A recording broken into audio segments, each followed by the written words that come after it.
Hello viewers, तो इस video में हम बात करेंगे ऑटोबायोग्राफिकल फ़िक्शन के बारे में। और ये एक टर्म है जो बराबर लिटरेचर के एग्ज़ाम्स में पूछा जाता है। काफ़ी इम्पोर्टेंट है आपके पार्ट 2 के एग्ज़ाम के लिए भी। तो आइए देखते हैं। N autobiographical fiction is a work of fiction. ये एक फ़िक्शन का ही वर्क होता है। सच एज प्रोज, यानी फ़िक्शन के अंतर्गत क्या क्या आते हैं। प्रोज हो सकता है, कोई नॉवल हो सकता है, etcetera. It deals with some incidents of author's life. और इसको ऑटोबायोग्राफिकल क्यों कहा गया? ये क्योंकि ऑथर की जीवनी से जुड़ा हुआ होता है। वही लिखा है कि ऑथर की जीवन की कुछ घटनाओं से इसका वास्ता होता है।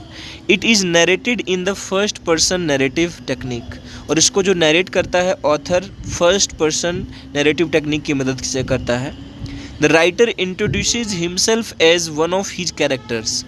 और राइटर अपने आप को जो है एक कैरेक्टर के तौर पर इंट्रोड्यूस करता है उस पर्टिकुलर फिक्शनल वर्क के। एज इट्स नेम सजेस्ट, जैसा कि इसके नाम से ही पता चलता है, it is a combination of autobiographical work and fiction. यह एक ऑटोबायोग्राफिकल वर्क और फिक्शन का एक मिश्रण होता है, एक कॉम्बिनेशन होता है। It means that it is partially autobiographical and partially fiction. यानी ये आंशिक रूप से ऑटोबायोग्राफिकल होता है, यानी लेखक के जीवन से जुड़ा हुआ होता है, और पार्शली फिक्शन, और कुछ काल्पनिक बातें भी होती है। फिक्शन का मतलब ही होता है इमेजिनेशन, कल्पना। Names and locations are often changed. और आप कभी भी देखते होंगे कि यदि कोई रियल मूवी जो रियल लाइफ पर बेस्ड होती है, कोई बायोपिक मूवी कहते हैं, तो उसमें भी कुछ चीज़ें चेंज कर दी जाती हैं, कुछ नाम चेंज कर दिया जाता है कभी कभी। तो ऐसा लिटरेचर में भी होता है कि जगह के नाम बदल दिए जाते हैं, है ना, to recreate the events and make them more dramatic. यानी उस इवेंट को, किसी पर्टिकुलर इस इवेंट का जो जिक्र होता है उसमें उस वर्क में, उसको ज़्यादा ड्रामेटिक बनाने के लिए, ज़्यादा नाटकीय बनाने के लिए जो है उसमें चेंजेस किए जाते हैं। ज़रूरी जो बदलाव होते हैं उसमें किए जाते हैं। डिस्पाइट दीज चेंजेस, इन बदलाव के बावजूद, the story still remains very similar to the actual incident. ये जो स्टोरी होती है वो काफ़ी मिलती जुलती होती है जो वास्तविक घटना होती है।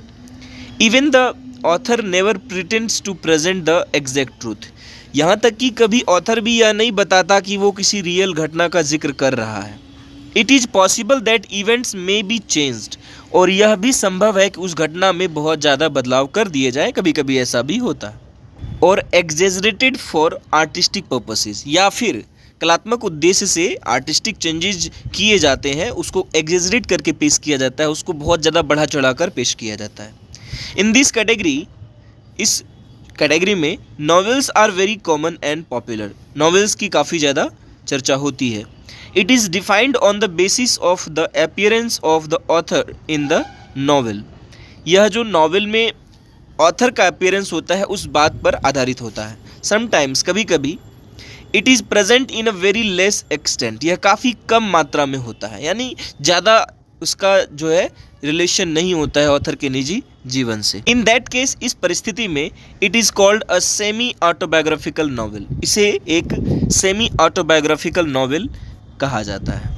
और कंक्लूड करते हुए हम बात करेंगे some famous examples of autobiographical fictions are. कुछ जो प्रसिद्ध उदाहरण है, जैसे the sleeping beauty in the woods by Charles Perrault, the English teacher by R K. Narayan, the perfect murder by Ruskin Bond, wings of fire by A P J. Abdul Kalam, इनकी autobiographical work है, etcetera.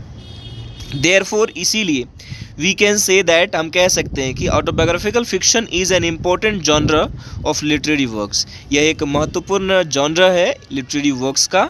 It helped a lot in the development of English language and literature. और इसने बहुत ही ज़्यादा मदद की है English language और लिटरेचर के डेवलपमेंट में। That's it, thanks for watching.